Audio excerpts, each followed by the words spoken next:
afternoon. Welcome to Stranger Than Fiction, the show dedicated to nonfiction here on Author's Voice, the virtual book signing network. I'm Sylvia Castle, your host for today's program. We are live broadcasting from the Abraham Lincoln Bookshop in Chicago, Illinois. I'm usually on the other side of the screen, so this is a very special day for me. There's a few things to share before we start. This is an interactive show. If you have a question about the book or for the author, please use the Submit a Question button below the viewer to ask it. Include your name so we can acknowledge you. Of course, we're here to sell books too. You can scroll down the page to order your copy. Today's author will sign it for you, and we'll get it out to you tomorrow. If you're watching after the show aired on YouTube or on the previous show page at authorsvoice.net, we might have copies left. Visit the Order Titles page at authorsvoice.net to learn about that. Our guest today is Laura Tempest Zakroff. She's here to talk about her book, The Witch's Cauldron. Brought to us by Llewellyn Publications, this book takes a close look at the history, mythology, and practical applications of cauldrons. It's the 6th book in their The Witch's Tools series. A little bit more about Tempest. Tempest can be described as a professional artist, author, dancer, designer, muse, myth punk, teacher, and witch. She holds a BFA from the Rhode Island School of Design. Her artwork has received awards and honors worldwide. Her work embodies myth and the esoteric through her drawings, paintings, jewelry, talismans, and other designs. As Tempest, she's been a major pioneer of fusion belly dance for over 15 years. And she strives to help others connect mind, body, and spirit through movement. Welcome, Laura. Thank you so much. A pleasure to be here. Nice to meet you. Nice to meet you too. I love an eclectic resume. Let me start by saying I really liked your book. The writing style is fresh and very accessible. You cover the basics and delve into some more esoteric ideas too. And then you don't leave anyone behind. I think any practitioner, from novice to well-experienced witch, will learn something. Let's start with an easy question. Okay. Tell our viewers what it means to be a modern, traditional witch. Some might think that's a little contradictory. Well, looking at witchcraft, you have a long history of witchcraft throughout the ages, and the traditional aspect has to do with modern folklore and ancient practices as well. So we're looking at the myths and stories from a variety of different cultures as well as those practices. But I live here in the United States. I'm a modern person, a modern woman, and so I have to augment my practices to reflect what needs to happen today. So there's that balance between old and new. I think a great way to illustrate that is you have a section in the book where you talk about consecrating garments, and you use a washing machine. Yes. Traditionally, a lot of people would, do it in the cauldron and everything else, but you use the washing machine. So I think that's a really good way of encapsulating what it means to be a traditionally modern witch. One of the insights I garnered from your book is the practical nature of cauldrons. Often we assign sacredness to our spiritual tools, using them only for practice. But cauldrons, to our hunting and gathering ancestors, were both objects that got daily use, as well as powerful spiritual tools. In the book, you share 9 different uses for the cauldron. I thought that was pretty astounding. Talk a bit about the cauldron's place in history, as well as its other uses. My pleasure. So the cauldron is one of the oldest tools, and especially any age or any culture that has reached bronze, has worked with metal, has developed a type of cauldron. They're very remarkably similar, whether you're looking at Japan, South America, the UK. They're all a very similar shape. And we use them to contain fire, to boil water, to cook food, to clean, all these different things. So it's this very practical tool.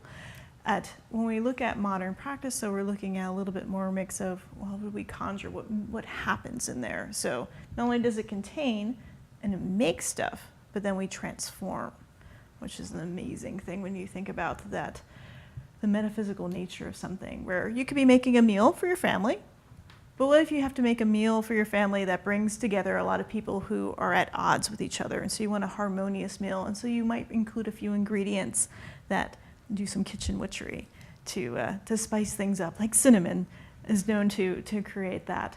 The same thing for maybe making some mead. You could make mead, or you can make stuff that's just for the full moon and for a specific purpose that has a little bit more magic to it.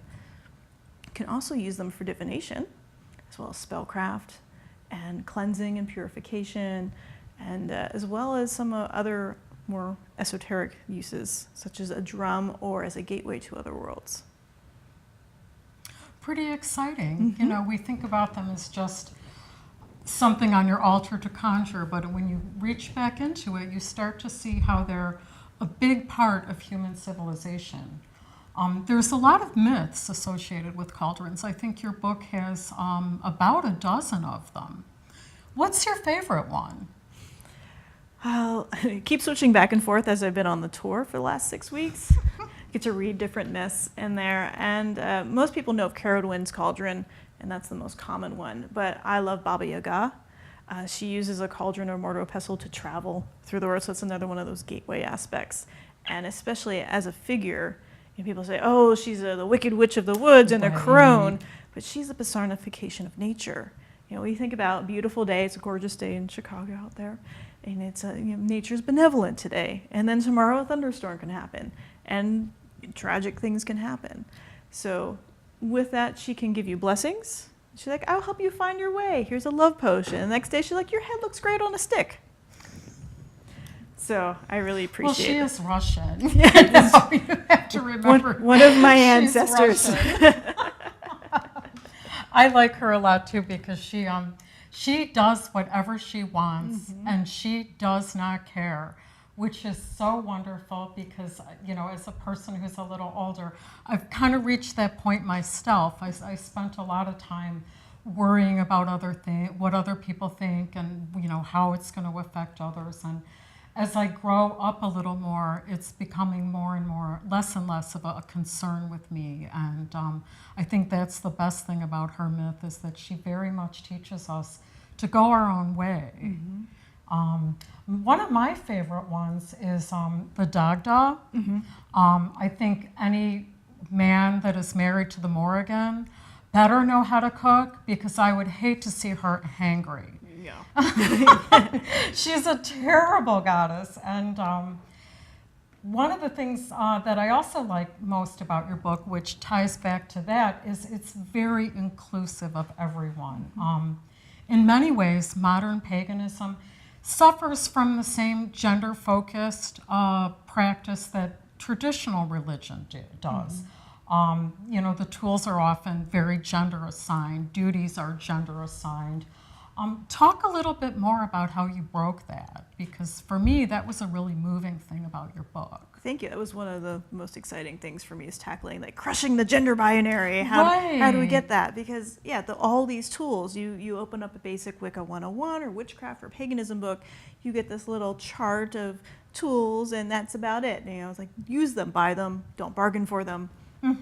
And so this tool series allows people to explore them more.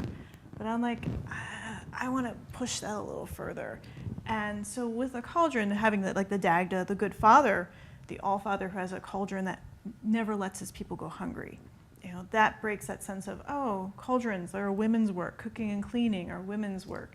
And so you have stories with Thor, you have all the Arthurian romances that deal with that. So it's important to realize that it's a tool. It doesn't have gender. You know, your wand, yes, it's phallic, but that doesn't make it a penis. You know, there are other things. Sometimes a cigar is just a cigar. Yes, yeah, your finger can be a wand. You know, the idea, athame, of you can cut and cleanse through that. Again, it's not a masculine thing. It's something that anybody can hold on to. And I think it's really a shame that people say, oh, you have to have this and you can only go this way, when we're developing a new modern practice of how do we interact with the world and ourselves, our spirituality that's connected to the planet, because we've had a long time of not being connected to the planet, which, look at where that's gotten us today. So hopefully as we reconnect back and look at, being more gender inclusive, and or not even that, just even getting rid of gender altogether as part of our tools is really important.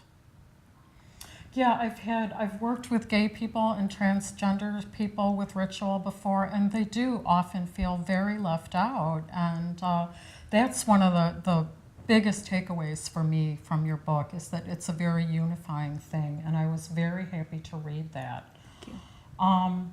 Now, your practice, you work with a group of people. Do you call it a coven? What do you like to call it? Because I hear a lot of different terms. I primarily actually work by myself. I have many different groups that I like to visit with. I don't go by a coven structure. That'll be in the third to /4th book of discussing. I think that witches work best by themselves. I'm a solitary myself, so I understand completely. Yeah. Sure. I think that we convene well. You know, I like to think of it as, you know, if you're all in your own village doing your thing, right? You only really need about one witch per village in olden times. And then maybe they would get together to share tips like, oh, do you know what you can do with rue? Oh, I've tried this little thing and working with the spirit. So you convene together, share ideas, and then you go back to your own practice. So that has been the model that I've worked with. Back many years ago, I did have a tradition that I worked with a small group of people, and I had an open path group, which was for all different practices. But working by myself or working with my partner, kind of the ideal. Yeah, that makes sense. No, I'm a solitary because, you know, it just seems oftentimes energies don't align, and then there's conflict, and it starts to get political, and it can be very difficult to get anything done. Yeah.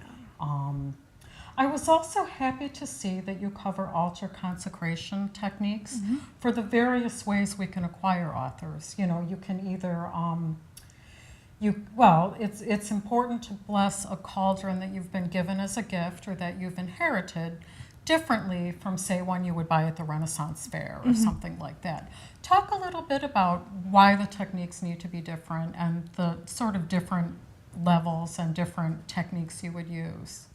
Well, if you're getting a cauldron from your great Aunt Betty, you know, and you had a good relationship with her, you want to bring that into your home, but you don't want to erase her memory or energy from it.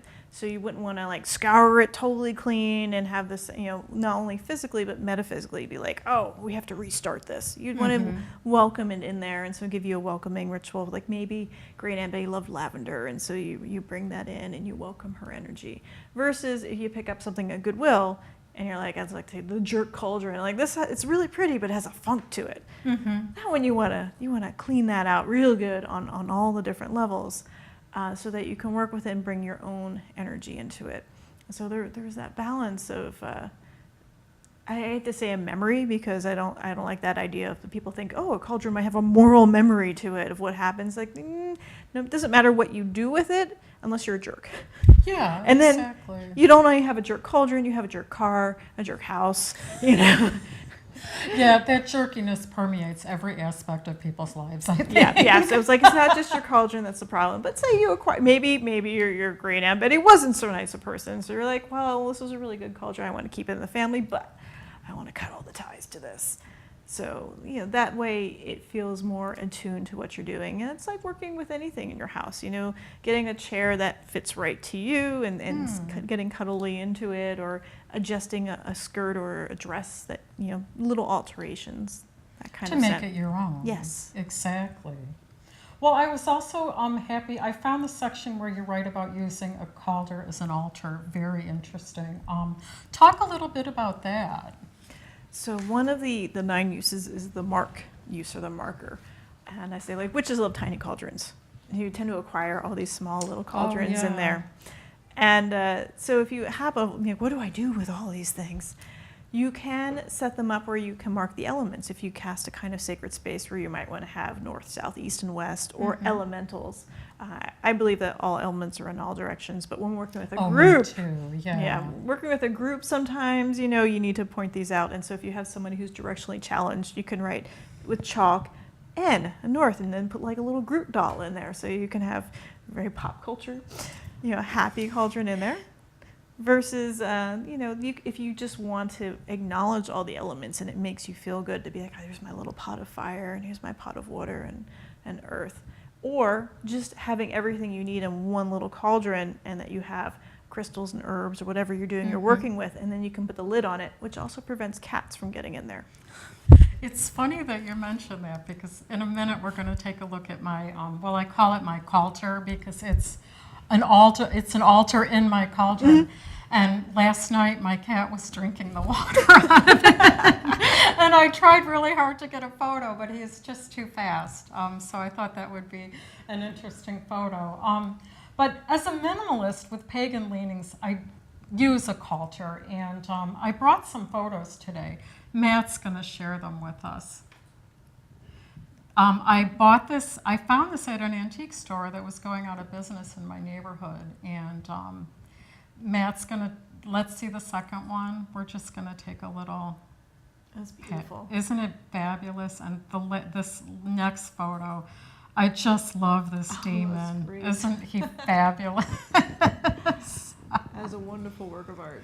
Yeah, and there's what it looks like cleaned out. You can tell I've been doing some burning in it. And there it is with all my stuff in it, and we have a lot of the same tools. And Mr. Max, my cat, was drinking out of that little bowl yesterday. And now we're going to look at your one of your altars. Walk us around this a little bit. So this is when the day the book came in. Oh, cool. That was very exciting. And three of my tiny cauldrons are in here, and then my oldest one, the copper cauldron on the left, I've had that for about 20 years. And that actually came with a cauldron, another mini cauldron you can set inside of it, so that you're not, if you want to burn things, you can lift that out of there, and then 4 little tiny dishes. And the other ones I seem to be requiring, people either keep giving me tiny cauldrons. I'm not complaining. You want to send tiny cauldrons my way, I will definitely give them homes. Some of the other elements in there include pomegranates. Persephone is a very important. I'm a huge Persephone fan too. There's so many different tellings of that myth, and to me, because she spends half her time in hell, I can kind of relate to that. Yes. Sometimes it feels like I spend half my time in hell. And as women, we have to always divide our time. Right. So I think it's a very powerful myth for a lot of women. Especially if you look at it, the life cycles. I mean, people go, oh, Persephone's about the seasons. But if you think about it as a young woman, and mom says, no, don't go off with tall-dark and handsome guy. And you're like, but oh, mom, he's so dreamy. And then you go off into the underworld for a bit. And then at some point you become Demeter and you have your own child. And you're like, no, don't, or people that you're associated with. Like, it's a bad idea. And then at the end, you could be Baubo and be like, oh, sure. Just let it happen. This is what's going to go. So I find. Which is like Baba Yaga. Yes, she's right back there again. She's just a little more bawdy about it. Right. The other really cool thing about pomegranates is they're contraceptive, which to me, I always find it amazing that the reason she doesn't get to go back to Earth for the whole time is because she ate 3 pomegranate seeds, and then you wonder, oh, was she trying not to get pregnant? It's an amazing myth that I think really, you're exactly right. It weaves through a woman's life, and it weaves through the life cycle of humans altogether. We have a question from the audience today. Cara in Austin, Texas. Hi, Cara. Thanks for reaching out. Would like to know, is a cauldron the same as a pot? Can a simple pot become a cauldron? That is a great question, Cara. So, all the things, if you go into your kitchen, you open up your cabinets, all of those things in there are basically children and grandchildren of cauldrons. So your cast iron skillet and your Dutch oven and your crock pot, your lobster pot, your pasta pot, all of these things. So if you don't want to get a traditional cauldron that's all cast iron and cool like that, you can just go into your cabinet and pull out your pot, and just make sure that what you're doing, though, if you're going to do something that has herbs that are not good for eating, such as a henbane or belladonna or anything like that, you don't also use it to make pasta the next night. So you want to keep those a little bit separate, especially if you're burning things in there too, wax and incense and stuff. You want to keep those separate, but you can definitely just use any old pot. Well, that's exciting. Now, what about the metal? Is there something you need to avoid? Like a lot of people have stainless steel cookware. Would you avoid acidic things with that? You should avoid acid with cast iron because it can cause, there's the reactions with that. With some of those cauldrons too that you can get at a little witchy shop, some of them are awesome and some of them are just for decorative purposes only, especially if they're made in India or China and they're not being sold for food purposes. They can contain lead, nickel, they can be painted black, and so you want to make sure if you want to do things with food, make sure it's a food safe metal, so it'd be a stainless steel, cast iron, copper, those different things like that. But if you're not cooking with food. Well, that's good advice. You know, it's funny because we're getting back to her question. We don't really think about cauldrons, but they're everywhere. You know, just from reading your books, I'm looking at the pencil holder on my desk thinking, oh, that's kind of a cauldron. Even our language is peppered with references. You know, the witches in Macbeth are a good start. We talk about storms brewing and boiling things down. Tell me some of the unexpected places that you've seen them as you've toured. Do you find yourself obsessing about them? You do start seeing, once you start thinking about cauldrons, they do show up everywhere. You go to Cracker Barrel, there's a cauldron. You go to any kind of restaurant, look, there's a cauldron over there. And then you go into antique places. And in many places throughout the Midwest, people use them as planters. Oh, yeah. We have a couple at my building, in fact. Yeah. So they do show up everywhere. And the fact that it contains, it holds things, all the way down to your bathtub. Oh, yeah. I never thought about that, but I have a girlfriend who used to do sacred bath salts. And she would, if she had a money spell in her, she would leave the water in the tub for days and days and days just to try to ferment things a little bit. I don't know if I would do that, but I thought that was pretty interesting. We would have cats drinking that, and then I would too. And then you have a ring around your tub. I love using the bathtub for magical purposes, but I always clean it out right away because, it gets kind of messy. Yeah. Now, you talked in your book about papier-mâché cauldrons. I found that really interesting. It's green and it addresses the ephemeral nature of paper, which to people here at Abraham Lincoln Bookshop is a huge deal. Talk a little bit more about your papier-mâché cauldrons and what you like to use them for. So I do talk about how you could make your own cauldrons in general, and I wanted to make something that was very accessible for folks because sure, you can take a light metals class, and sure, you can take a blacksmithing class, and you can make one out of ceramics, but anybody can make one out of papier-mâché, where you start with a form, paper towels, and some glue and some flour, depending on your recipe. But what you can do with them that's really exciting is infuse them. So you can put crushed herbs in there if there's a specific kind of spell that you want to make. If you're making a memory cauldron, maybe it's something to honor an ancestor. You can take copies of photographs, print them out, and make them all in there. And whether you can burn them, you can bury them, you can set them on water and set them on fire. Do all the things. So it can be for whether you're looking for growth, for memory, for change. You can really alter it and include any kind of elements. Plus, it's fun to do with kids too. You can have them make their own little tiny ones and set it up for a ritual or just some kind of fun outing where you go forth. And everybody likes to set things on fire, so why not? Yeah, little boys especially love to set things on fire. I know my sons, that was always their favorite part of ritual. It's like, can we burn it, Mom? Sure.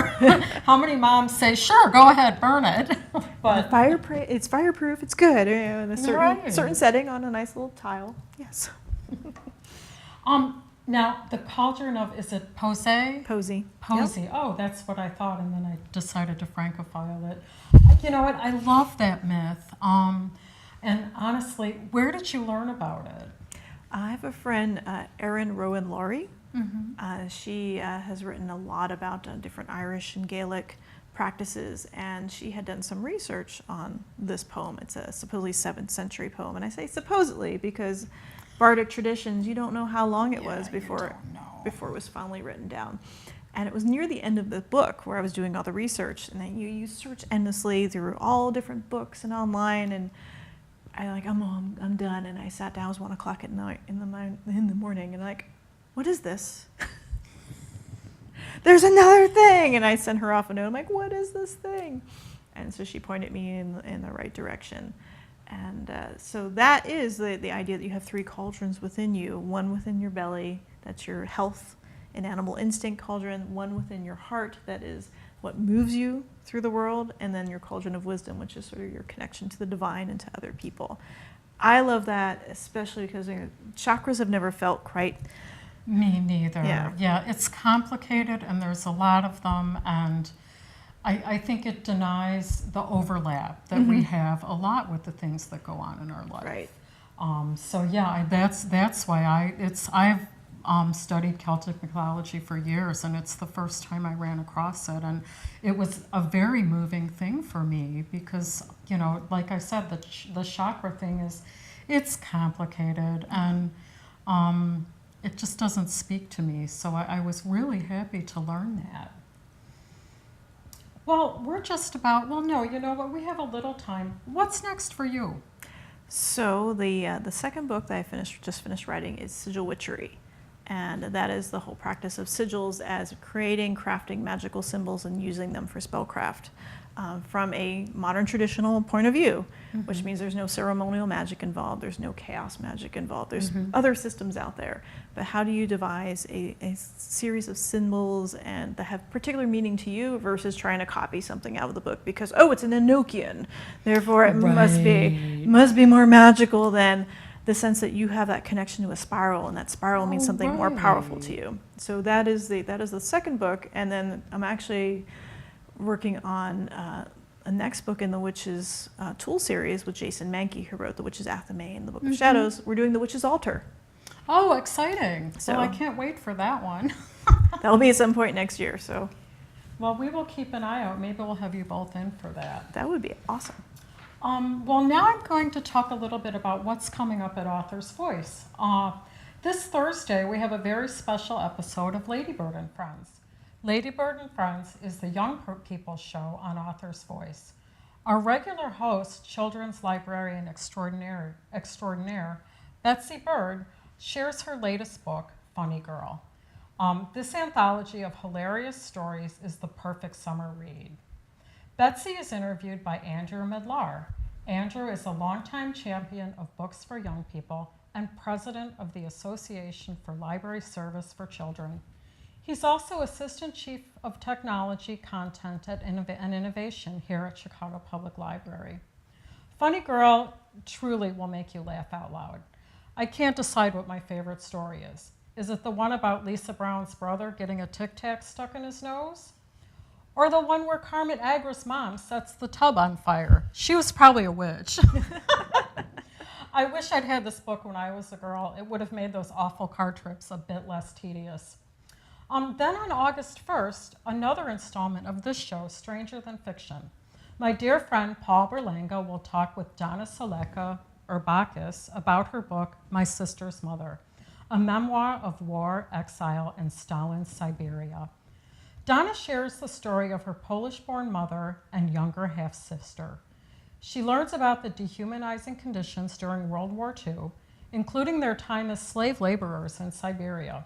They could have used Baba, right? These experiences created a profound bond between mother and older daughter, a bond that Donna would struggle to find with either of them. Will learning the truth about what they've been through bridge the gap? You'll have to read the book. And then on August 3rd brings a new installment of Solved, the mystery program on Author's Voice.